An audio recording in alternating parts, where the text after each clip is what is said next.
एक कमरा और कमरे के बेड पर पड़ी एक पिता का लाश और वहीं बगल में रखे फ्रिज में उस पिता के 8 साल का बेटा का लाश और घर से 15 साल की बेटी गायब। ये सुन होश उड़ गए ना दोस्तों। हेलो दोस्तों, मैं हूं कार्तिक और आप देख रहे हैं अपना यूट्यूब चैनल तारीख तक। तो दोस्तों, आज हम इस कहानी में एक बाप और बेटे का कत्ल से जुड़े घटनाओं को देखने वाले हैं। दरअसल दोस्तों, लोग मानते हैं कि छोटा परिवार सुखी परिवार होता है, लेकिन दोस्तों ये बात आज के इस घटना से गलत साबित होगा, क्योंकि आज के इस सनसनी घटना भी छोटा परिवार से ही जुड़ा है। और यह मामला दोस्तों मध्य प्रदेश के जबलपुर का है, जहां रेलवे की मिलेनियम कॉलोनी में दोहरे हत्याकांड को अंजाम दिया गया है। दोस्तों, यहाँ रेलवे कॉलोनी में राजकुमार अपने 2 बच्चे, बेटा तनीश जो 8 साल का था, वहीं 15 साल की बेटी के साथ रहा करते थे। दोस्तों, राजकुमार रेलवे कर्मचारी थे और वे अपने बच्चों के साथ खुशी खुशी रहा करते थे।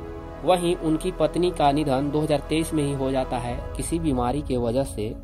और यह घटना दोस्तों आज से कुछ ही दिन पहले की है, यानी 14 मार्च 2024 की है।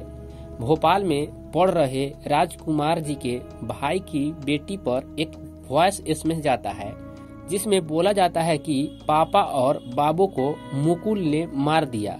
जैसे ही ये बात वह सुनती है, यानी राजकुमार जी के भतीजी सुनती है, वो अपने पिता पर कॉल करती है और बोलती है कि देखिए ना, अंकल के बेटी के नंबर से ऐसे वॉइस एसएमएस आया है। उसके पिता घबरा जाते हैं और वो जबलपुर में ही रह रहे अपने रिश्तेदारों के पास कॉल करते हैं, बोलते हैं कि जाकर पता कीजिए कि क्या मामला है। वहाँ से रिश्तेदार आनन फानन में उस कॉलोनी में पहुँचे। तब उन्होंने पाया कि दरवाजे पर ताला लगी हुई है और दरवाजा बंद है। दोस्तों, फिर वही रेलवे पुलिस को सूचित किया गया और दरवाजे को तोड़ा गया, तो सामने ही बेड पर राजकुमार जी का लाश और वहीं बगल के फ्रिज में उनके 8 साल के बेटे का लाश है। दोस्तों, यह देखकर सभी दंग रह गए और सभी चौंक गए। साथ ही उनके घर से वो 15 साल की बेटी गायब थी। दोस्तों, इसके बाद पुलिस ने छानबीन शुरू किया और सीसीटीवी फुटेज खंगाले गए। दोस्तों, तो सच सामने आने लगा।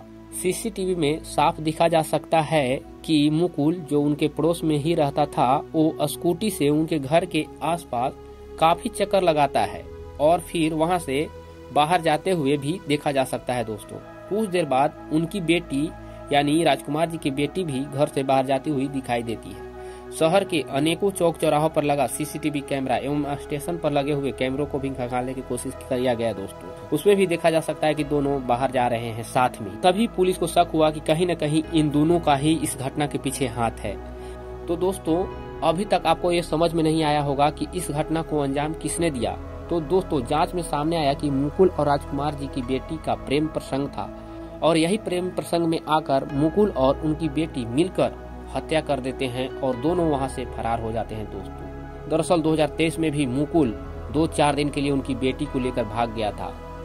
बाद में पकड़े जाने पर उसे पोक्सो एक्ट के तहत जेल भी जाना पड़ा था। दोस्तों, मुकुल जो बीएससी का स्टूडेंट है, उसके पिता भी रेलवे कर्मचारी थे। दोस्तों, और दोनों का पड़ोस में ही रहा करते थे। और राजकुमार जी की बेटी जो 10th के स्टूडेंट थी, वो 10th का एग्जाम इसी साल दी थी।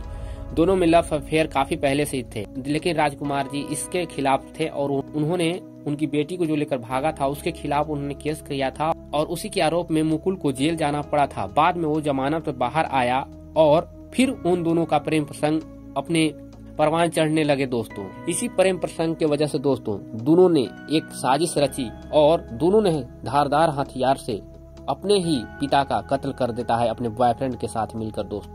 दोस्तों, आज के समय में छोटा परिवार भी किस तरह से बर्बाद हो जाता है, ये आप देख सकते हैं। तो दोस्तों, इस घटना से हमें क्या सीख मिली है, इस घटना से कैसे सतर्क रहा जा सकता है, इस घटना से आप अपने बच्चों को मेंटलिटी को चेक करते रहें, इस घटना से आप सतर्क रहें, इस घटना से आस पड़ोस पर नजर रखें, इस घटना से अपने बच्चों को एक अच्छा शिक्षा दें। तो दोस्तों, इस पे जो भी आपके मन में क्वेरी आ रहा होगा, जो भी आप सोच रहे होंगे, कमेंट के माध्यम से आप बता सकते हैं। दोस्तों,